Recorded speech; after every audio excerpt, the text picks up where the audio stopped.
कृष्ण उद्धव संवाद हम लोग श्रवण कर रहे हैं और कृष्ण उद्धव संवाद में कल दत्तात्रेय के 24 गुरुओं पर चर्चा हम लोग कर रहे थे और 24 गुरुओं की चर्चा कल विश्राम हो गई थी।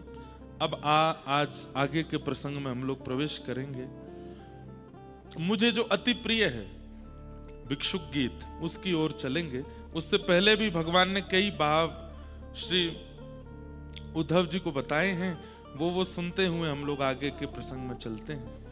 जो लोग पहले दिन से कथा नहीं सुन रहे हैं उनको हो सकता है समझने में थोड़ी दिक्कत हो, इसलिए जब भी अवकाश मिले YouTube पर जाके पहले दिन से सुन लीजिएगा। ये उद्धव कृष्ण संवाद है, जिस संवाद को सुनने के बाद श्री उद्धव जी महाराज बद्रिकाश्रम आ गए। और बंधुओं, यहाँ उद्धव जी को श्री ठाकुर जी का ही रूप माना जाता है। रथ यात्रा होती है, बद्रीनाथ भगवान बाहर नहीं आते, उद्धव जी आते हैं। कोई भी यात्रा होगी, कोई भी क्रम होगा ठाकुर जी का, वो सारे क्रमों की पूर्ति श्री उद्धव जी करते हैं, क्योंकि उद्धव जी भगवान के ही स्वरूप माने जाते हैं। ऐसे श्री उद्धव जी को हम आप सब लोग बड़े भाव से यहाँ सुन रहे हैं, उनके भावों को। उद्धव जी महाराज ठाकुर जी से ये सब भाव सुनकर के अत्यंत आनंदित हो गए। तत्पश्चात उद्धव जी महाराज ने कहा, भगवान, मैंने सुना है कि एक बार आपने हंस रूप धारण किया था। आपके अवतारों के बारे में मैंने बहुत सुना है। मैंने वामन अवतार सुना है, मैंने वराह अवतार सुना है, मैंने नृसिंह अवतार सुना है, मैंने हयग्रीव अवतार सुना है, परंतु एक आपका बड़ा अलौकिक अवतार है। कौन सा? हंसा अवतार। आपने हंस अवतार धारण किया था। एक श्लोक है, लगभग लोगों को याद है।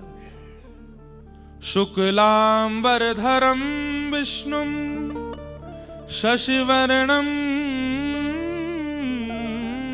चतुर्भुजम प्रसन्नवदनम ध्यायेत्। ये ठाकुर जी के उस हंसावतार का भाव है। ठाकुर जी शुक्ल वर्ण के थोड़े हैं, ठाकुर जी गोरे थोड़े हैं, ठाकुर जी चंद्रमा की तरह थोड़े हैं, ठाकुर जी श्याम वर्ण के हैं। लेकिन वही ठाकुर जी एक बार शुक्ल वर्ण के बन के आए, हंस बन करके आए। हे नाथ, कृपा करके मुझे आपके उस हंसावतार के विषय में जानना है, वो कैसा है। और मैंने सुना है कि सनक सनंदन सनातन सनत कुमार वे सब ब्रह्मा जी से प्रश्न करते हैं और उसका उत्तर देने में जब ब्रह्मा जी असमर्थ होते हैं तब आपका अवतार होता है। बस मुझे इतना पता है, उसके आगे क्या हुआ वो आप मुझे बताओ। भगवान श्री कृष्ण कहते हैं, श्याम वर्ण ते तेरो मन भर गयो, जो शुक्ल वर्ण सुननो है। उद्धव बोले, नहीं नाथ, बस आपकी लीला देख सुनना चाहता हूं, कैसी लीलाएं हैं आपकी। तो भगवान ने, देखिए, श्रीमद् भागवत में प्रत्येक अवतार व्यास जी, शुकाचार्य जी, मैत्री मुनि बता रहे हैं, लेकिन हंस अवतार का प्रसंग स्वयं श्री कृष्ण सुना रहे हैं, अपने हंस अवतार।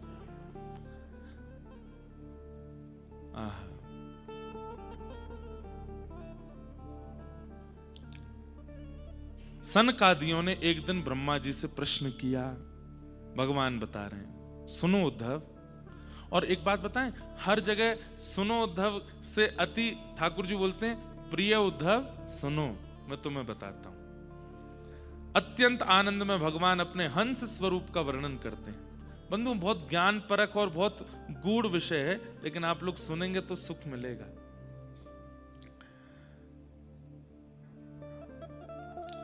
गुणे स्वविशस्ते चेतो गुणाश्चेतसि च प्रभो कथमन्योन्य संत्यागो मुमुक्षोरतितिशो। यहां पर सनकादिक प्रश्न करते हैं, हे ब्रह्मा जी, चित्त में सदैव विषयों का चिंतन चलता ही रहता है। चाहे व्यक्ति नाम जप करे, चाहे व्यक्ति धाम चला जाए, चाहे व्यक्ति कथा सुने, चाहे व्यक्ति तिलक लगावे, चाहे व्यक्ति गुरु आश्रय में रहे, बहुत ध्यान से सुनिएगा, उसके चित्त से विषय का चिंतन पूर्ण रूपेण नष्ट हो जाए ऐसा कभी नहीं होता। आप बद्रीनाथ में बैठे हैं, ऐसे पावन तीर्थ में बैठे हैं, लेकिन यहां पर आने के बाद भी जहां किसी प्रकार के विषय का चिंतन हो ही नहीं सकता, फिर भी विषय एक ना एक दिन आ ही जाता है। संसार का विषय, संसार के भोग, संसार की वो कामनाएं फिर भी हमारे चित्त में आ जाती हैं। सनकादि ऋषि कहते हैं, पिताजी ब्रह्मा जी, हमें ऐसा लगता है कि चित्त में विषय चिपक चुका है और वो उससे कभी अलग नहीं हो सकता। जिस चित्त में कभी विषय अलग होता ही नहीं है, तो फिर उसके विषय त्याग की इतनी बात क्यों कही जाती है? हमारी बात समझ लीजिएगा, बस ये थोड़ा गूढ़ विषय है, ऐसे ही नहीं हंस भगवान प्रकट हो गए। ध्यान से सुनो, चित्त में सदा विषयों का चिंतन चलता ही रहता है। एक बार हमारी बंबई में कथा हुई, बहुत पहले की बात। एक व्यक्ति आया, बिहार के थे वो, हमसे आके बोले, महाराज जी एक बात बताएं। मैंने बोलो। मैं जब नाम जप करता हूं, माला करता हूं, मैंने कहा, और माला करते करते अगर मैं आंख खोल के करूं तो ठीक है, आंख बंद करता हूं तो बड़ी गड़बड़ होती है। मैंने क्या होता है? बोले नहीं नहीं वो नहीं बताऊंगा। मैंने कहा बताओ। बोले नहीं नहीं वो नहीं बताऊंगा। मैंने कहा बताओ तो। बोले मैं जैसे ही आंख बंद करके नाम जप करता हूं तो मुझे वैश्याएं दिखती हैं। मैंने कहा भैया अब मैं क्या करूं, मुझे बताओ। मैंने कहा इसका मतलब क्या है? हाथ में साधन है, जीव पे साधन है, चित्त में साधन है। बुद्धि जानती है कि नाम जप चल रहा है, जीव जानती है कि नाम जप चल रहा है, हाथ को पता है कि नाम जप चल रहा है, लेकिन मन फिर भी विषय का चिंतन कर रहा है। इसका मतलब नाम से ज्यादा, ठाकुर जी से ज्यादा विषय का चिंतन पूर्व में बहुत किया गया है, इसलिए वो विषय बार बार प्रकट होता है। जिसका चिंतन हमने अतिशय मात्रा में किया होगा नेत्र बंद करने पर। और एक बात बोलूं, स्वप्न को ऐसे ही मत समझा कीजिए। ये रात्रि में दिखने वाले स्वप्न कई बार आपकी चित्त की स्थिति बताते हैं कि आपका चित्त कितना मैला है। इसलिए स्वप्न को भले ही मिथ्या बोला जाता है, पर शास्त्रों में कई जगह स्वप्न को आपकी चित्त की स्थिति का प्रमाण माना जाता है। कि आपकी चित्त की स्थिति आपको कैसे पता चले? स्वप्न से पता चलेगी, स्वप्न में क्या देखा। जिन लोगों को स्वप्न नहीं आते, या जिन लोगों को महीनों महीनों तक कुछ विशेष आता नहीं स्वप्न में, बहुत अच्छी बात है। लेकिन साल भर निकल गया, स्वप्न आता ही नहीं, यह भी अच्छी बात नहीं है। अगर व्यक्ति नाम जापक बनेगा, अगर व्यक्ति साधन करेगा, अगर व्यक्ति भक्ति मार्ग में आएगा, तो उसको सकारात्मक स्वप्नों का भी अनुभव होगा। कभी रज दिखेगी, कभी वैष्णव दिखेंगे, कभी वृंदावन की लीला दिखेगी, कभी ठाकुर जी की कोई मुकुट वंशी दिखेगी, कभी वृंदावन का यमुना पुलिन दिखेगा, कुछ तो अनुभव होगा। स्वप्न को मिथ्या मत समझा कीजिए। आपके चित्त की वह स्थिति जिससे आप सदा अपने आप को छुपाते हो, वो स्वप्न प्रकट करता है।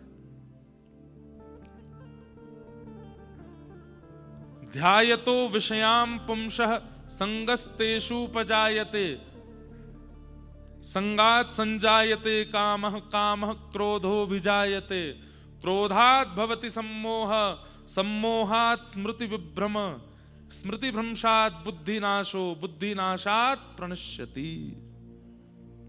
श्रीमद् भगवद गीता में भगवान कहते हैं, बोले व्यक्ति का पतन कहां से शुरू होता है? सबसे पहले व्यक्ति पाप के मार्ग में कब मुड़ता है? तब भगवान कहते हैं ध्यायतो विषयाम पुंस, विषय करे नहीं लेकिन सोच ले, उसका मनोरथ बना ले। जैसे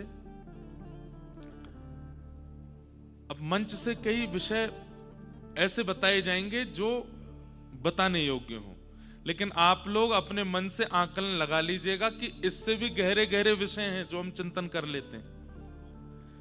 अब जैसे हमने चिंतन कर लिया, आज मित्र का जन्मदिन है, रात्रि में वहां जाएंगे, वहां जाएंगे, वहां पे बैठेंगे, हम पीते तो कभी नहीं है, पर हमारे मित्रजन पिएंगे तो उनको देखेंगे, एक बार कहेगा तो नहीं पीऊंगा, 2 बार कहेगा तो नहीं पीऊंगा, तीसरी बार कहेगा तो कहूंगा ठीक है, थोड़ा चखूंगा, थोड़ा सा उसको चख के देखूंगा कैसा लगेगा, और फिर चख करके फिर मैं भी उसका अनुभव करूंगा, उससे क्या क्या अनुभव होगा।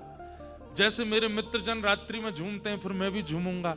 अब उसने वो विषय किया नहीं है, लेकिन उसका चिंतन कर लिया है। ठाकुर जी कहते हैं यहीं से विनाश शुरू होता है। भगवान कहते हैं वो भले ही विषय भोगने ना भी जाए, लेकिन विषय का चिंतन एक बार कर लिया, आज नहीं तो कल, कल नहीं तो परसों, परसों नहीं तो वर्षों बाद एक दिन वो उसको भोगेगा जरूर। इसलिए चिंतन से बचो बस।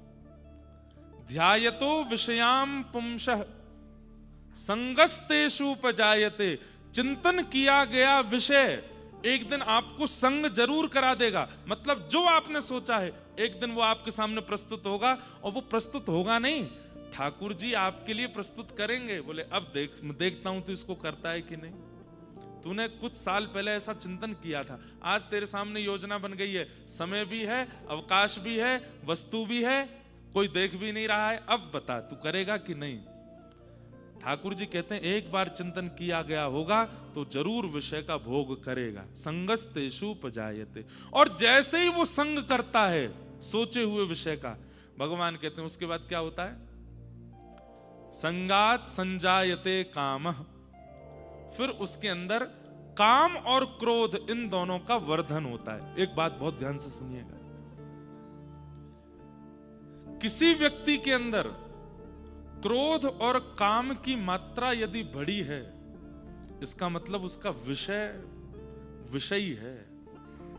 विषयी व्यक्ति का लक्षण क्या है, भोगी व्यक्ति का लक्षण क्या है, अत्यंत कामी और अत्यंत क्रोधी। अब इसमें एक बात बताएं आपको, लिखने योग्य बात है। शास्त्र आज्ञा करते हैं कि काम विषय ऐसा है कि व्यक्ति उसको प्रकट नहीं होने देता, पता नहीं चलने देता सबको कि उसके चित्त में काम विषय है, लेकिन काम का ही भैलू पिया है, काम का ही रूप मखौटा पहन करके क्रोध आता है। अगर किसी व्यक्ति में अनायास क्रोध है तो इस बात का प्रमाण है कि उसमें काम भी है। तो कहीं आप अगर अपना अनायास क्रोध प्रकट कर रहे हैं, बेवजह का क्रोध प्रकट कर रहे हैं, और वो क्रोध कभी कभी तबाही तक पहुंच रहा है, तो आप इस बात का प्रमाण दे रहे हैं कि आपके अंदर काम भी है, आपके अंदर विषय भी है, आपके अंदर भोग भी है। देखिए, विषय का चिंतन, वो चिंतन एक दिन भोग के लिए ले जाता है, और जैसे ही भोग करेंगे तो फिर क्या होगा, उस भोग को करने की और इच्छा होगी, और जब वो पुनः भोग करने को नहीं मिलेगा, क्रोध हो भी जायते, फिर वो काम और क्रोध के रूप में प्रकट होगा। क्रोधात् भवति सम्मोह। और फिर क्रोध क्या करेगा, चित्त में मोह प्रकट कर देगा।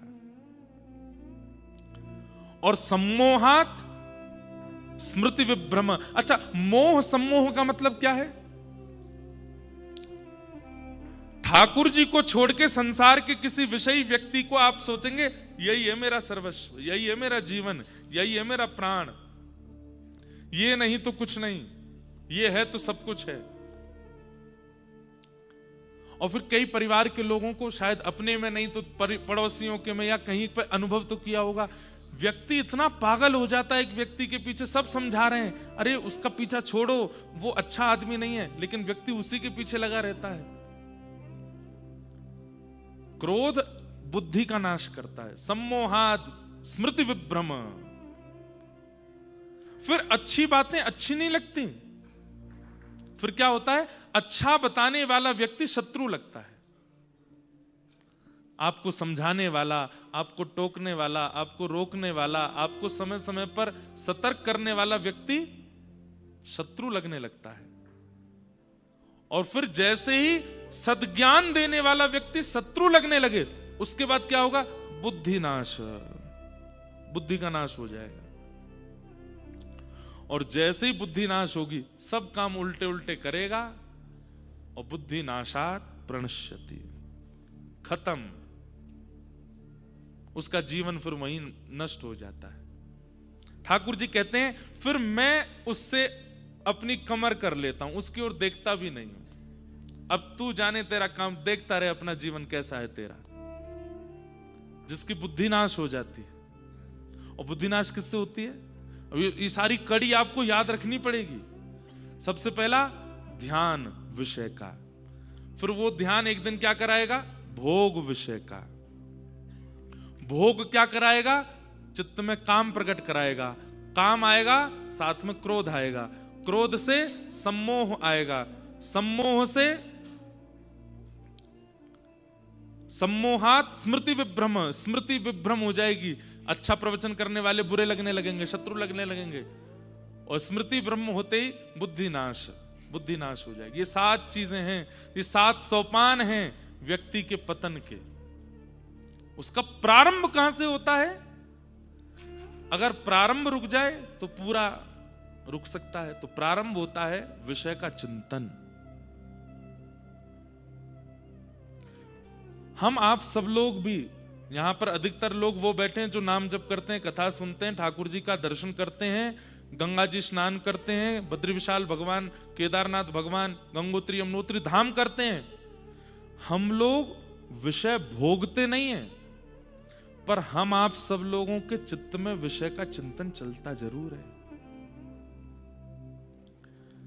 भजन का फल उसी दिन मानिए जिस दिन विषय का चिंतन समाप्त हो जाए। कब तक भजन कीजिए, कब तक नाम जप कीजिए, कब तक गुरु मंत्र कीजिए, जब तक विषय का चिंतन ही नष्ट ना हो रहा हो चित्त से। आज चित्त में मन में आ गया कि मुझे ऐसा करना है, आपको घबराहट होने लगनी चाहिए। हे बद्री विशाल भगवान, मेरे मन में ये चिंतन आया क्यों? हम करते नहीं है भले ही, लेकिन चिंतन ही तो नाश के लिए ले जाता है। जिस दिन चिंतन बंद हो जाए विषय का, उस दिन समझिए कि अब भजन लग रहा है, अब भजन हो रहा है, अब विषय का चिंतन नहीं होता। अरे एक स्थिति ऐसी आई कि आपके सामने विषय हो रहा होगा, आपके सामने भोग भोगा जा रहा होगा, और देख करके भी आपका मन मलिन नहीं होगा। अजामिल उपाख्यान आता है भागवत में। अजामिल की कथा में क्या हुआ था? अजामिल पंडित था, अजामिल ब्राह्मण था, अजामिल हमारे आपके तरह वेदज्ञ था, तीर्थ यात्रा करने वाला था, बहुत सुधरा हुआ व्यक्ति था अजामिल। लेकिन एक दिन विषय का दर्शन कर लिया, वहीं से अजामिल, पंडित से अजामिल राक्षस बन गया। भजन का फल भगवत प्राप्ति बाद का है, बहुत बाद में जाकर के भगवत प्राप्ति है। भजन का फल सबसे पहले विषय के चिंतन का नाश, विषय का चिंतन ना हो। अच्छा, इसमें 2 चीज कर सकते हो आप, मैं आपको बताऊं। पहला, हंस भगवान उत्तर क्या दे रहे हैं वो अभी हम सुनेंगे, उससे पहले मेरा भाव सुन लीजिए। नाम आश्रय करते रहो, पर नाम आश्रय करते करते करते करते भी विषय चिंतन हो सकता है। तो दूसरा काम क्या रखो? अपने आप को अत्यंत व्यस्त कर लो। समय ही नहीं है आपके पास में कुछ सोचने का। सुबह क्या कर रहे हैं? वो ठाकुर जी की सेवा है। मध्याह्न में क्या कर रहे हैं? बोले अभी रामायण जी का पाठ है। रात्रि में क्या, भागवत जी पढ़नी है। वो अर्धरात्रि में क्या कर रहे हैं? बोले अभी तो कथा सुन रहे हैं, अब सोएंगे। मतलब केवल सोने के लिए जाते हैं, बाकी पूरे दिन आप अपने मन को कुछ और करने ही नहीं देते हैं, व्यस्त रखते हैं ठाकुर जी के संबंध में। तब उस मन में विषय का चिंतन नहीं होगा। लेकिन भगवान हंस इसका उत्तर क्या देते हैं? ये प्रश्न किया है सनकादि ऋषियों ने कि चित्त में इतना विषय चिंतन क्यों होता है, और बड़े बड़े गुणी जन जो भगवान को प्राप्त कर लेते हैं, क्या उनके चित्त में कभी विषय चिंतन नहीं होता? हम ये पूछना चाहते हैं। जिनको भगवान मिल गए हैं, क्या उनके चित्त में कभी विषय चिंतन नहीं होता? और नहीं होता तो क्यों नहीं होता, ये हमें बताओ। क्योंकि हमने तो मन को देख लिया, ये मन बिना विषय का चिंतन किए रहता नहीं है। ये मन बड़ा चंचल है, कैसे तेरा भजन करूं। ये मन बड़ा चंचल है, कैसे तेरा भजन करूं, जितना इस समझाऊं, जितना इस समझाऊं, उतना ही मचल जाए राधे तेरे चरणों की। गर धूल जो मिल जाए श्यामा तेरे चरणों की। एक बात बोलूं, बोलते बोलते मैं थक जाऊंगा, सुनते सुनते आप थक जाओगे, लेकिन बात का निचोड़ क्या निकलेगा? सब किसको समझा रहे हैं? केवल मन को। भाई आंख सुधर जाती है, कान सुधर जाते हैं, हाथ सुधर जाते हैं, पैर सुधर जाते हैं, जीभ सुधर जाती है, नाक सुधर जाती है, त्वचा सुधर जाती है, लेकिन मन नहीं सुधरा तो फिर से सब बिगड़ जाएंगे। एक मन को ही समझाते हैं सब लोग। और ठाकुर जी कह रहे हैं भैया मेरो सब पे वश है, तेरे मन पे मेरो वश नहीं है। वाकई नहीं है तो तोय मुंह को अपने मन पे बैठाना पड़ेगा। जैसे ही घर करके मैं तेरे मन पे बैठ जाऊंगा, मैं तेरे मन को अधिपति बन गयो, मैं तेरे मन को स्वामी बन गयो, तेरा मन कहीं नहीं भटकेगा। सूरदास जी का एक पद है सुनाऊंगा, लेकिन पहले हंस भगवान का उत्तर सुनो। देहं च नश्वरं स्थितमुत्थितं वा सिद्धो न पश्यति यतो यतो धग्यमत स्वरूपम् दैवादपेतमुत दैवशशादुपेतं वासो यथा परिकृतं मदिरा मदान्ध। आहा, कितनी अच्छी बात। यहां पर हंस भगवान कह रहे हैं, अब हंस प्रकट कैसे हुए वो सुनो, कि प्रश्न किया सनत कुमारों ने ब्रह्मा जी से कि हे नाथ, ये चित्त से विषय का चिंतन जाता क्यों नहीं, और क्या भगवत प्राप्त करने वाले जो महापुरुष होते हैं उनके चित्त में भी कभी विषय नहीं आता? कृपा करके हमें इसके बारे में बताओ। तो ब्रह्मा जी बोले अब इसके बारे में मैं क्या बताऊं, स्वयं ठाकुर जी ही इसका उत्तर दें। ब्रह्मा जी ने भगवान का स्मरण किया, इतने में ही सुंदर हंस रूप धारण करके ठाकुर जी प्रकट हो गए। और हंस रूप धारण करके जैसे ही ठाकुर जी प्रकट हुए तो प्रसंग तो बहुत बड़ा है। सनत कुमारों ने पूछा आप कौन हो? तो हंस भगवान बोले अच्छा हमसे पूछ रहे हो हम कौन है? पृथ्वी अग्नि जल वायु आकाश पंचभूतों से तुम बने, पंचभूतों से हम बने। ये विषय वार्ता क्यों कर रहे हो? अभी तो तुम बड़े तत्व ज्ञान की बात कर रहे थे और अब तुम्हारे पास इतना अवकाश है कि तुम मुझसे पूछ रहे हो कि मैं कौन हूं। अरे पंचभूत के तुम, पंचभूत का मैं, पंचभूत का पूरा संसार। सनकादि घबरा गए, बोले आप नाराज हो गए, आप निश्चित परमात्मा है। हे भगवान हमारी जिज्ञासा का समाधान करो। तब वही प्रश्न उन्होंने पुनः दोहराया। तब हंस भगवान ने उत्तर देते हुए कहा भैया देखो, जिस प्रकार, अब उत्तर क्या दे रहे हैं सुनो। मदमस्त व्यक्ति, मदमस्त कौन होता है? मदिरा पान करने के बाद उस मदिरा के नशे में मदमस्त होने वाला व्यक्ति, उसको इतना भी भान नहीं होता कि मेरे शरीर पर कपड़ा टेढ़ा है, कि फट गया है, कि पजामा उतर गया है, कि कुर्ता फट गया है, कि जेब में छेद हो गया है। अरे उसको ये भी भान नहीं होता कि मैं रोड पर चल रहा हूं, कि कीचड़ में चल रहा हूं, मैं बिस्तर पर लेटा हूं कि नाली में लेटा हूं। अरे एक मदमस्त व्यक्ति पी करके नाली में गिर गया, सूकर आकर के उसके पांव को खुजाने लगे, किसी ने आकर के उसको निकाला। अरे क्यों निकाल रहे हो? अरे भाई नाली में, अरे नाली ये तो स्वर्ग है। अरे सूकर तेरे पांव काट रहे हैं। बोले अरे वो तो अप्सराएं हैं, चरण दबा रही हैं। मदमस्त व्यक्ति ऐसा हो जाता है।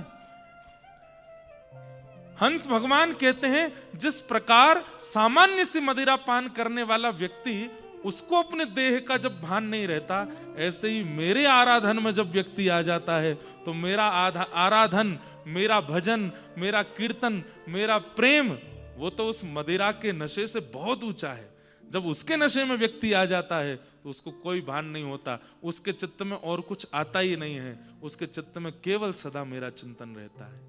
एक बार मैं जिसको दिख जाता हूं, एक बार जो मुझे प्राप्त कर लेता है, उसके चित्त में अन्य साधन कभी भूल करके भी नहीं आते। क्यों?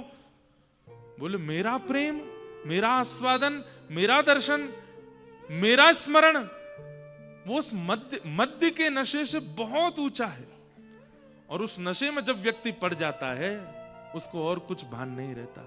जित देखूं उतित श्याममयी है, मीराबाई जैसी स्थिति हो जाती है, सूरदास जैसी स्थिति। कहां इनके चित्त में विषय चिंतन होता है। और यदि वो कंकड़ डालना बंद ना करे तो स्थिति ये होगी कि वो जल निकल करके बाहर अपने आप आएगा।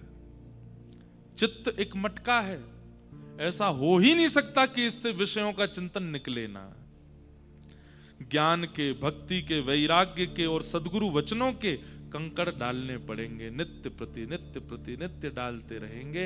एक दिन ऐसा होगा कि विषय चिंतन, थोड़ा समय तो दीजिए। एक तो आजकल एक नया हो गया है, अब दीक्षा लेते हैं, युवा बालक लेते हैं, आते हैं, वो 2 महीना बाद कभी मिलेंगे। अब 2 महीना तो मैं दीक्षा देते ही हुए, अभी मिलने 10-15 दिन में ही मिल जाते हैं।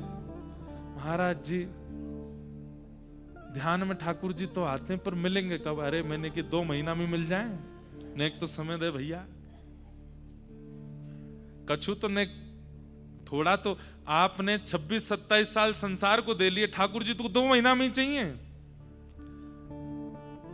आप किस समय गुरु आश्रित लेते हैं अपनी आयु गिनिएगा, और उतनी आयु तो भूल जाइए, केवल भजन करिए।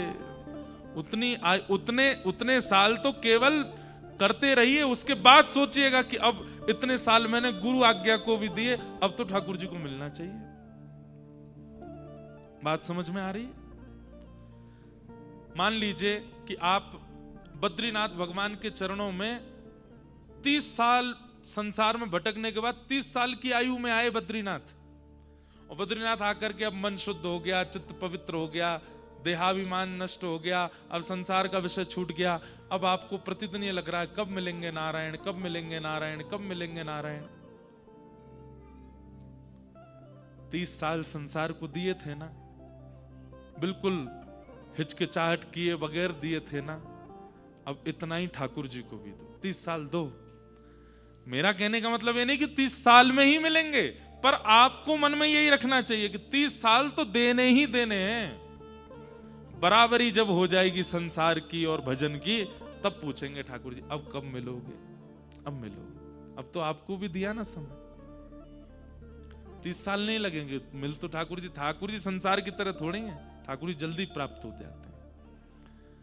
लेकिन थोड़ा समय तो दीजिए अपने आप को, चिंतन के लिए, ध्यान के लिए, ज्ञान के लिए। हां 30 साल में जाकर के ये होगा कि वो जो चित्त का घड़ा है वो सद्गुरु वचन और कथा प्रसंगों से वो भर जाएगा, और जो विषय चिंतन भरा हुआ था वो धीरे धीरे छलक करके बाहर हो जाएगा। और फिर उसके बाद क्या होगा? उसके बाद श्री कृष्ण आएंगे और आकर के वो जो जितने सद्गुरु वचनों के जो सुंदर सुंदर आपने उसमें सुमेरु डाले हैं, उन सुंदर सुंदर सुमेरुओं को निकाल करके सुंदर घड़े के चारों तरफ सजा देंगे, और फिर उसमें केवल प्रेम लक्षणा भक्ति का रस घोल देंगे, और कुछ फिर चिंतन में नहीं आएगा।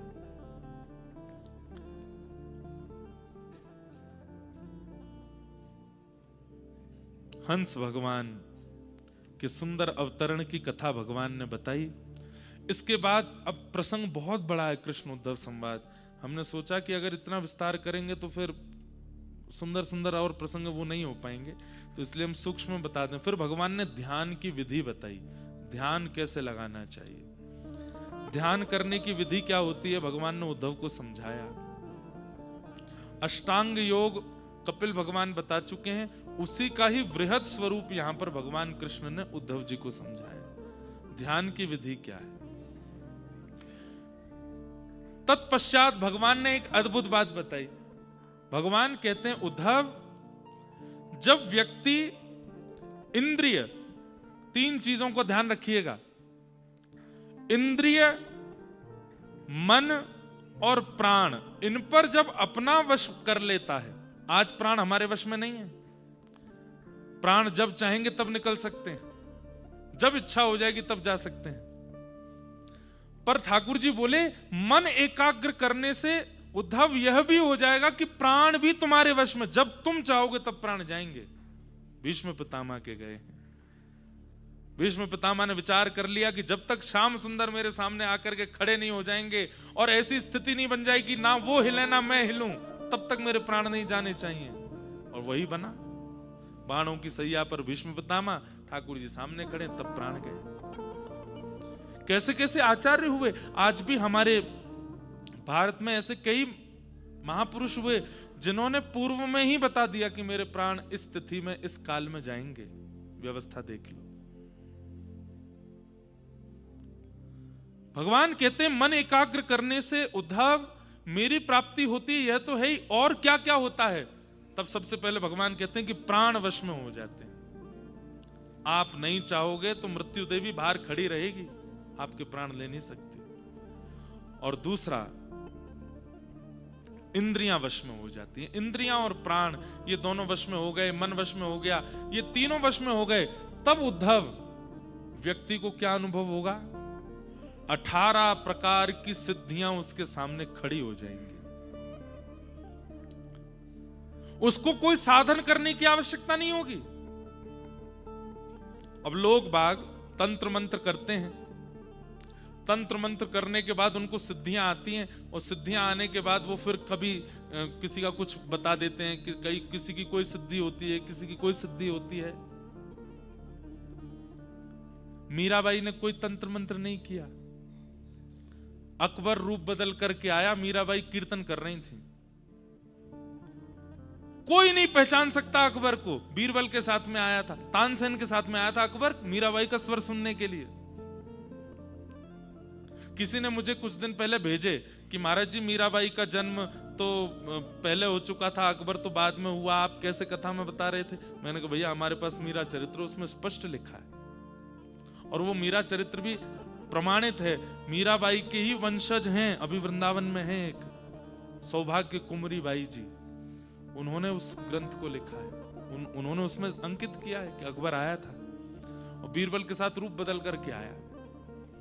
तो कहते हैं कि मीराबाई बैठी बैठी केवल ऐसे एक बार सब सत्संगियों को देख लेती थी कि सब सत्संगी कैसे, सबकी ओर जैसी नजर घुमा करके देखा तो मीराबाई इतने में ही एक दृष्टि में ही पहचान गई कि ये सत्संगी नहीं है, और ये जिस रूप में आया ये इसका रूप भी नहीं है। जब सत्संग पूरा हुआ तो सब लोग मीराबाई को प्रणाम करने लगे, बाई सा जा रही हैं। दूर खड़े थे अकबर और बीरबल, उन्होंने भी वाह आपने बहुत सुंदर संगीत गाया। मीराबाई जग खड़ी हो गई, कौन हो तुम? तो अकबर बोला हम आगरा के एक व्यापारी हैं। नहीं। अरे सच में हम आगरा के एक व्यापारी? बोले नहीं। अपने वास्तविक रूप बताओ कौन हो, मैं किसी से कुछ कहूंगी थोड़े। नहीं हम आगरा के व्यापारी हैं। बोले तुम्हारे शब्दों से और तुम्हारे नेत्रों से और तुम्हारे उठने बैठने की स्थिति से पता चलता है तुम किसी जगह के राजा हो। कौन हो बताओ?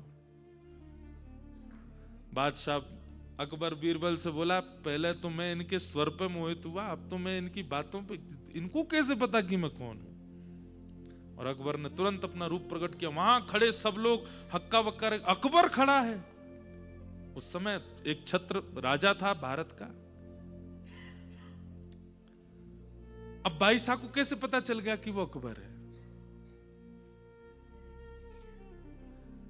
जो केवल स्वच्छंद भक्ति करता है, प्रेम लक्षणा भक्ति करता है, ज्यादा प्रपंचों में नहीं पड़ता ना, तो प्रपंच करके प्राप्त होने वाली सिद्धियां अपने आप उसके पास आ जाती। आज अब मैं अपनी कोई प्रशंसा नहीं कर रहा हूं, पर एक मैं बात बता रहा हूं। आज एक भाई आए और वो सोच के आए थे कि महाराज जी मेरा यही नामकरण करें दीक्षा में। मुझे तो नहीं पता था। उनका नाम था शायद विपिन, बैठे होंगे यहाँ पे, दो बैठे विपिन ही नाम था ना आपका। तो ये पहले ही सोच के आए, ऋषिकेश से आए तो ये सोच के आए कि महाराज जी मेरा नाम रखें विपिन बिहारी। तो जैसे ही ये आए तो इन्होंने कहा दीक्षा में पंच संस्कार होते हैं, पहले तप्त होता है, पुण्य होता है, नाम होता है, मंत्र होता है, फिर नाम होता है। तो नाम जब करण करना था तो हमने पूछा क्या नाम है, बोले विपिन। मैंने कहा आपका नाम विपिन बिहारी रामानुजदास। तो ये बोले महाराज जी मैं ये सोच के ही बैठा था कि आप मेरा यही नाम रखो। अब ये कोई सिद्धि नहीं है, पर व्यक्ति जब सामान्य भक्ति करता है और केवल प्रेम लक्षणा भक्ति करता है, ज्यादा प्रपंचों में नहीं रहता है, ठाकुर जी से लेना, ठाकुर जी से देना, मगन रहना और किसी विषय वार्ता में नहीं रहना, सिद्धियां अपने आप उसके चलते फिरते काल में आने लगती हैं।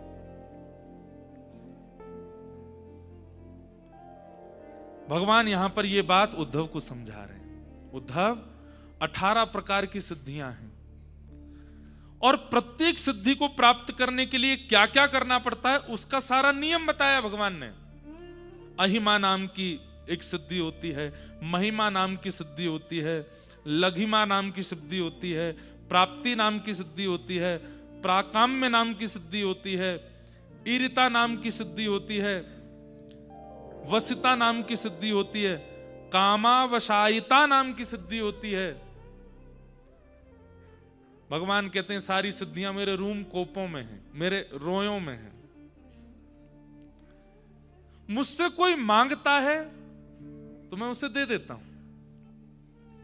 लेकिन उद्धव, जब व्यक्ति बिना प्रपंच में पड़े केवल मेरा स्मरण करता है, मुझसे प्रेम मानता है, मेरी भक्ति करता है और मुझसे कभी कुछ मांगता, दीयमान न ग्रहणंती, मैं उसको देना भी चाहूं तो वो मना कर देता, नाथ और कुछ मत दीजिएगा मुझे। हमारे ब्रज के कैसे रसिक रसिक संत, वो किशोरी जी से प्रार्थना कर रहे हैं, हे श्यामाजू आप मुझसे प्रसन्न होकर के कहीं मुझे श्रेष्ठ मत बना दीजिए, मुझे दीन ही रहने दो। इस प्रकार की भावना जिसके चित्त में रहती है ना उद्धव, उसके संग सदा मैं रहने लगता हूं उसके चित्त में, और मेरे निवास होने के कारण मैं जिन 18 सिद्धियों से युक्त हूं वो सारी 18 सिद्धियां उसके आसपास होने लगती हैं। अब उसको नहीं पता कि आपने उसके बारे में क्या कहा, लेकिन आप जब उसके पास में गए तो आपका मुख देख करके वो बोलने लगा, कहीं ऐसी चर्चा हो रही थी क्या? आप घबरा गए, अरे इसको कैसे पता हमने क्या बोला?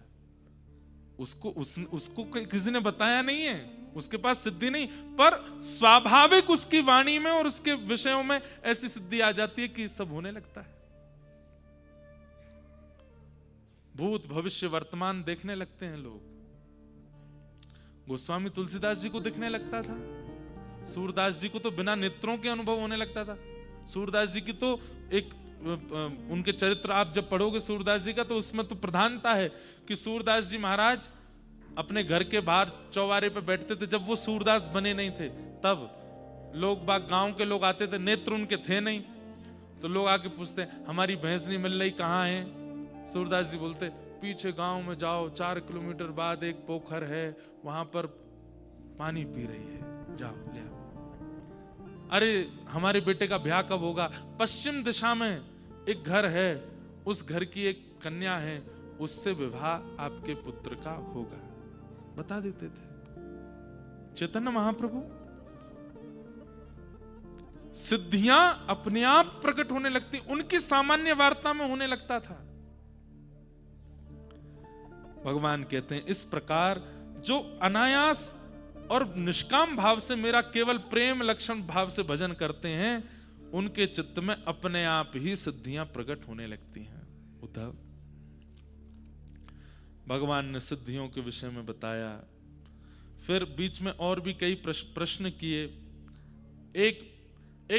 एक जगह आकर के उद्धव कहने लगा, बोले कि बहुत देर से आप मुझे बहुत सारे उत्तर दे रहे हैं, अब मुझे एक बात बताइए। बोले क्या? मानव के कल्याण का सबसे बड़ा साधन क्या है? मानव कल्याण का सबसे बड़ा साधन, एक श्लोक में उत्तर दीजिएगा, ज्यादा बड़ी बात नहीं सुननी मुझे, एक बार में बता दीजिए मानव कल्याण का साधन क्या है। भगवान हंसने लगे, उद्धव के गले में हाथ डाल करके बोले इधर आओ सुनो। और भगवान क्या कहते हैं कि न देह माध्यम सुलभम सुदुर्लभम प्लवम सुकल्पम गुरु कर्णधारम मयानुकूलेन नभस्वते ऋतम् पुमान् भवाब्धिं न तरेत्स आत्मः। उद्धव, क्या बोल रहे तुम? मानव कल्याण का साधन क्या है? सबसे पहला कल्याण तो यही है कि वो मानव है। भगवान क्या कह रहे हैं? उसका कल्याण निश्चित है। इस बात का सबसे बड़ा प्रमाण क्या है? कि वो मानव है, वो कोई जानवर नहीं है। उद्धव, वो कोई अन्य जाति में होता, अन्य जीव योनि में होता, पशु होता, पक्षी होता, किसी अन्य भावों में विचरण कर रहा होता, तो उसे ये प्रश्न करना चाहिए मेरा कल्याण कैसे होगा? मैंने मानव बना करके भेजा है, इसका मतलब कल्याण करके ही भेजा है। अब इस शरीर को माध्यम बना करके इससे अपना कल्याण कर ले। मानव का सबसे बड़े कल्याण का साधन क्या है? उसका अपना शरीर। तुमने कहा था एक वाक्य में उत्तर देना, दे दिया मैंने। आप लोग मेरे पास आए, बोले महाराज जी हम तो जा रहे हैं वापस बंबई, हम तो जा रहे हैं वापस दिल्ली, हम आपको दे जा रहे हैं 2-2.5 लाख रुपए, क्या हमारी तरफ से आप तप करो यहां बैठ करके बद्रीनाथ में। भैया ये कोई जॉब थोड़ी है कि आपके नाम से मैं कर दूं, पैसा आपको मिले। तप आपको ही करना पड़ेगा। आप वहां विषय भोग रहे हैं और यहां बैठ करके मैं आपके नाम से तप कर रहा हूं। आपको मैं कोई बद्री विशाल भगवान तो कर ही रहे हैं सबके लिए तप, लेकिन फिर भी आप अपने शरीर का खुद माध्यम ना बन करके, खुद अपने शरीर से अपना कल्याण ना करके किसी अन्य से अपने कल्याण की कामना चाह रहे हैं, ये संभव नहीं है। भगवान कहते हैं मानव बन करके आए हो, इसका मतलब कल्याण ठाकुर जी चाहते हैं कि तुम्हारा कल्याण हो, इसीलिए मानव बना करके भेजा है। उद्धव मंद मंद मुस्काने लगे, बोले क्या उत्तर देते हैं आप? बोले तो मेरे उत्तर में गलती कहां है उद्धव? अगर मानव ना होते तो कल्याण कैसे होगा, ये पूछना चाहिए था। सूकर पूछे, कुकर पूछे, छिपकली पूछे, कॉकरोच पूछे, मेरा कल्याण कैसे होगा? तो उसको हम कुछ बताएं भी। अब मानव पूछ रहा है, आंख वाला, नाक वाला, जीभ वाला, कान वाला, मन वाला, हाथ वाला, पैर वाला पूछ रहा है मेरा कल्याण कैसे होगा? अरे जो शरीर मिला इसी से होगा। तुम मानव हो, यही कल्याण का कारण है। लेकिन अब आगे उद्धव मेरी और सुनो। लेकिन इस शरीर को कल्याण के मार्ग पर पहुंचाने के लिए किसकी आवश्यकता है? गुरु कर्ण धारम नदेह माध्यम सुलभम सुदुर्लभम प्लवम सुकल्पम गुरु कर्ण धारम। एक उम्र निकल जाने के बाद, 20-25 वर्ष निकल जाने के बाद भी अपना कल्याण नहीं कर पाया है, तो फिर किसी की वाणी सुनकर के किसी को अपने गुरु रूप में देखे और उसकी वाणी का पालन करना प्रारंभ कर दे। गुरु कर्ण धारम, गुरु की आज्ञा का पालन करे, गुरु के चरणारविंदों में रहे। बंधुओं, गुरु तत्व समझना, भगवत तत्व समझने के लिए हम लोग बैठे हैं, पर पहले गुरु तत्व तो जान लें। गुरु तत्व क्या है? कोई मानव नहीं है, कोई इंसान नहीं है, कोई शरीर नहीं है। गुरु का गुरुत्व उसके तप से बने नहीं, कई बार शिष्य के शिष्यत्व और शिष्य के विश्वास से गुरु की योजना होती है। बहुत ध्यान से सुनिए सब लोग, इधर देखिए। शिष्य का शिष्यत्व प्रगाढ़ होना चाहिए। गुरु अगर सामान्य भी होगा, शिष्य यदि शिष्यत्व में प्रगाढ़ है तो गुरु भी श्रेष्ठ हो जाएगा। कितने ऐसे शिष्य हुए हैं जिनके गुरु असामान्य थे, बिल्कुल ज्यादा विशेष नहीं थे, सामान्य थे, लेकिन शिष्य के शिष्यत्व से वो असामान्य हो गए। गुरु के वचन अटल कर मानो, साधु समागम की जय। गुरु के वचन अटल कर मानो, साधु समागम की जय। मन रे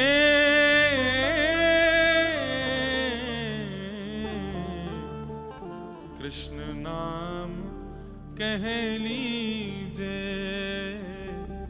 राम नाम कह लीजे। ओ मन रे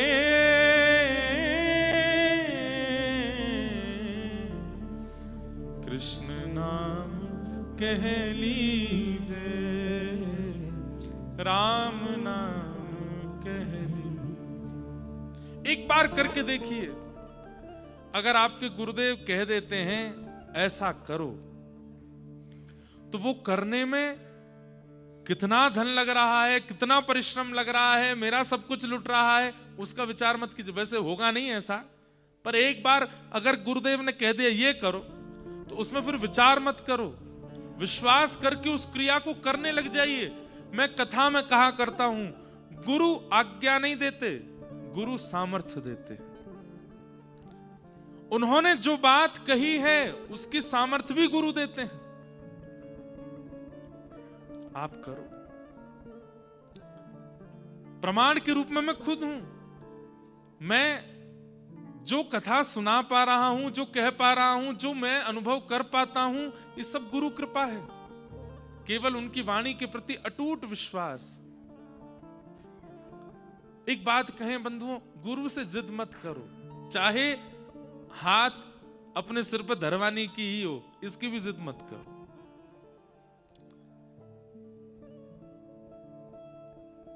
गुरु जब निकले, कभी बस प्रार्थना करो, कभी अपने आप ही ऐसी कृपा हो, ये खुद ही स्पर्श करके चले जाए, ये खुद ही मेरी ओर देख के चले जाए, ये खुद ही मुझ पर कृपा करके चले जाए।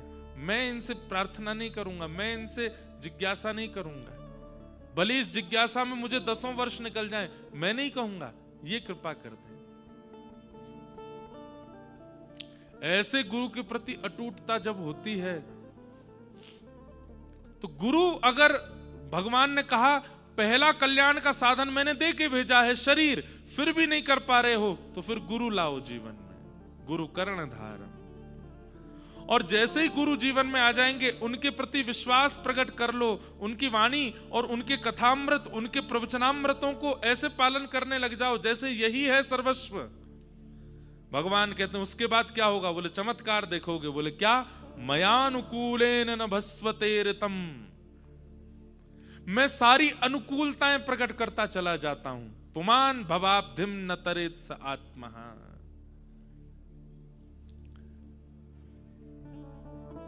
गुरु की आज्ञा जब शिष्य पालन करता है, तो ठाकुर जी कहते हैं अनुकूलता मैं प्रकट करता हूं। फिर उसके शिष्यत्व से प्रसन्न होकर के उसके जीवन में उपलब्धियां मैं प्रकट करता हूं। फिर सहजोबाई का प्रसंग, आहा, बहुत सुंदर पद है।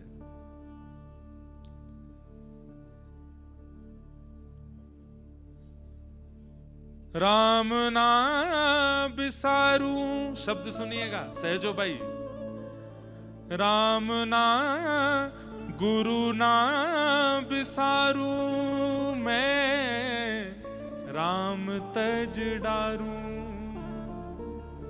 गुरु ना बिसारू, मैं राम तज डारू। एक बार को, अब सहजोबाई की इस कट्टरता पे आप में से कईयों को संशय हो सकता है, पर सहजोबाई कहती हैं, हे राघव, मैं आपको छोड़ दूंगी लेकिन अपने गुरुदेव को नहीं छोड़ सकती। सहजोबाई की कथा में इतना सुंदर प्रसंग आता है कि आज सहजो की कुटिया पर उनके गुरुदेव आ रहे हैं, श्री श्याम चरण दास जी महाराज, सहजोबाई के गुरु। संबंध में, पूर्व संबंध में आप दोनों बहन भैया ही लगते थे, एक दूसरे के बहन भाई ही लगते थे। दूर का संबंध था बुआ मामा के बालकों में, पर सहजोबाई ने जब से इनको देखा तब से इनके प्रति इतनी निष्ठा हो गई, इनको गुरु मान लिया। प्रार्थना की मेरी कुटिया पर आओ। तो आज सहजोबाई ने रात भर बैठ करके अपनी पूरी कुटिया को सजाया, मार्ग को सजाया, सुंदर आसन बना रही है, सामग्री बना रही है, सब तैयारी कर रही है, मेरे गुरुदेव आएंगे आज। लेकिन जैसे ही गुरुदेव के आगमन की खबर पड़ी, सहजो हाथ में थाल लेकर के, माला लेकर के द्वार पर आकर के खड़ी हो गई, गुरुदेव का स्वागत करूंगी। लेकिन तभी क्या दिखती है, श्याम वर्ण की कांति, पीतांबरी पहने हुए, सुंदर लकुटी, सुंदर भ्रकुटी, सुंदर मुकुट धारण किए हुए गुरुदेव के ठीक बगल में ठाकुर जी भी आ रहे हैं। ठाकुर जी भी आ रहे हैं, गुरुदेव भी आ रहे हैं। सहजो भाई ठाकुर जी को देख करके प्रसन्न तो बहुत हुई, लेकिन मन में चिंतित हो गई, पहले किसको पूजूंगी? ये तो गुरुदेव और ठाकुर जी दोनों साथ में आ रहे हैं, मैं पहले किसको वंदन करूंगी?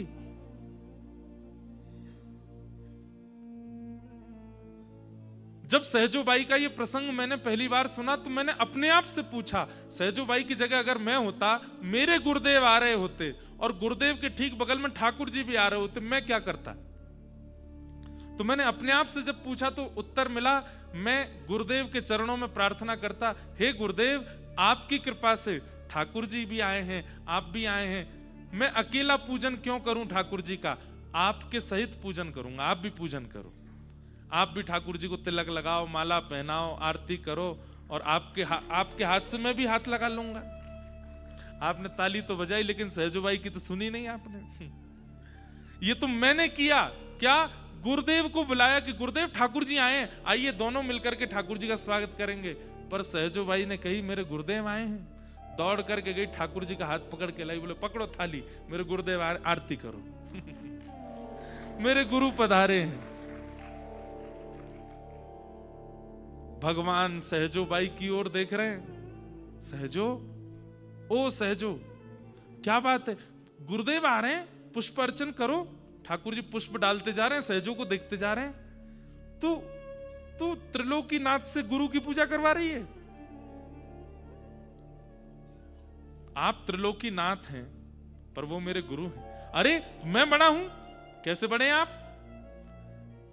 ये शरीर मैंने दिया, ये नेत्र मैंने दिए, ये हाथ मैंने दिए, ये चरण मैंने दिए, ये सर्वांगीण जीवन मैंने दिया। सहजोबाई कहती है, जीवन आपने दिया, पर उस जीवन को नरक बनने से रोका गुरुदेव ने, उस जीवन को नष्ट होने से रोका गुरुदेव ने। तो बड़े वो हुए ना। अरे सब्जी देने वाला कोई बड़ा थोड़ी होता है, उस सब्जी को व्यवस्थित करके उसका साग बना करके ठाकुर जी के भोग में प्रस्तुत करने वाला, वो श्रेष्ठ होता है। अरे साग खा करके कोई ये थोड़ी कहता है, कहां से सब्जी लाए थे, मैं भी लाऊंगा। अरे सब्जी तो कहीं से भी ले लो, बनाना आने के गुण होना चाहिए। आपने हाथ दिए, नेत्र दिए, बुद्धि दी, मन दी, शरीर दिया, पर इन नेत्रों से संसार को नहीं देखना, आपको देखना है, ये गुरुदेव ने बताया। इन हाथों से विषय नहीं भोगने हैं, आपकी सेवा करनी है, ये गुरुदेव ने बताया। इन पैरों से कुमार्ग पर नहीं जाना, आपके सद्मार्ग पर चलना है, ये गुरुदेव ने बताया। इसलिए आप बड़े हैं क्योंकि आपने शरीर दिया, पर इस शरीर को सुमार्ग पर गुरुदेव ने लगाया, इसलिए उनकी पूजा पहले, और आप करेंगे पूजा। गुरु ना बिसारू मैं, राम तज डारू। और आप नाराज होकर के, अगर गुस्सा होकर के मुझे पाप देना चाहते हैं, असंख्य पापों की झड़ी लगा दीजिएगा मेरे जीवन में, लेकिन फिर भी मैं अपने गुरु को नहीं छोड़ूंगी। भगवान ने सहजोबाई को हृदय से लगा लिया। वाह तेरी निष्ठा, गुरु के प्रति निष्ठा। ठाकुर जी कहते हैं, उद्धव, कल्याण में सबसे पहला नाम तो यही आ जाता है कि तुम मानव हो। इसके लिए तुम प्रसन्न रहो कि मैंने तुम्हें मानव बना करके भेजा। तुम मानव हो, इसका मतलब कि मैं चाहता हूं कि तुम्हारा कल्याण हो, और फिर भी अपना कल्याण नहीं कर पाए हो, तो एक गुरु आश्रय लो, गुरु शरणागति करो, और गुरु शरण में जाकर के बस उनके प्रति निष्ठा कर लो। फिर क्या होगा? बोले मयानुकूले न भस्वते ऋतम पुमान भवाब्धिम न तरेत स आत्मा। लेकिन बंधुओं, गुरु किसको बनाए, ये बड़ी असमंजस है। हमारी बात बहुत ध्यान से सुनिएगा। जीवन में संबंधों को लाना बहुत आवश्यक है, पर परखना उससे पहले बहुत जरूरी है। पर गुरु शिष्य का संबंध ऐसा है कि यहां अगर आपने परखा तो संबंध टूट जाएगा। यहां परख नहीं सकते तो फिर क्या करें? बोले केवल वचनामृतों को सुनिए और वचनामृतों को सुन करके अपने हृदय में झांक करके देखिए क्या अनुभव करते हैं आप। जितना विषय चिंतन पहले था प्रवचन सुनने के बाद भी उतना ही है तो ये गुरु श्रेष्ठ नहीं। उनके प्रति ऐसी भावना मत रखो कि ये गुरु श्रेष्ठ नहीं, पर शायद इनके प्रति मेरा शिष्यत्व नहीं बन पाएगा, ऐसी भावना रखो। फिर प्रवचन सुनो और सुनने के बाद में मन से पूछो अब परिवर्तन हो रहा है, अब हम सुधर रहे हैं, अब हमारा हृदय, हमारी बुद्धि, हमारा चित्त अब पहले से पवित्र हो रहा है। नहीं हो रहा तो इनके लिए भी मैं शिष्यत्व के लायक नहीं, और चुनो।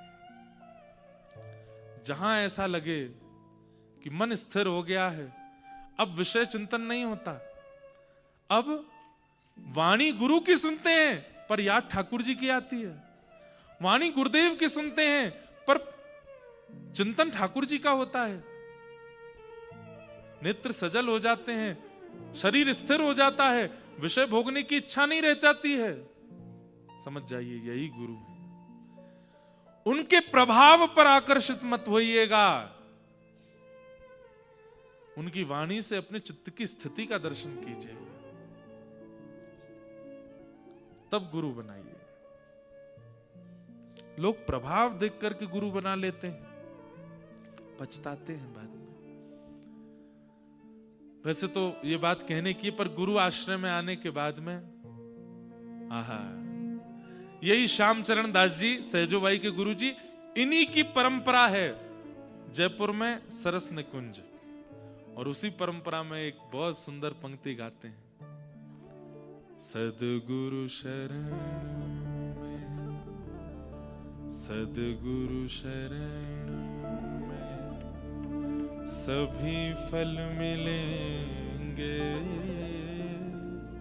गुरु मिल गए तो युगल भी मिलेंगे, सद्गुरु शरण में सभी फल मिलेंगे, गुरु मिल गए तो जुगल भी मिलेंगे, मनोरथ सफल होंगे, घबराना दिल,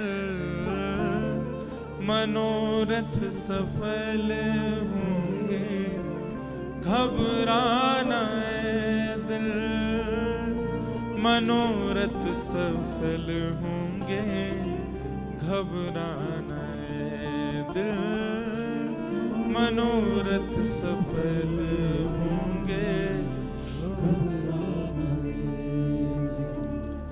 न प्रीतम मिले आज तो कल मिलेंगे, गुरु मिल गए तो युगल भी मिलेंगे, सद्गुरु शरण में सभी फल मिलेंगे, गुरु मिल गए तो युगल भी।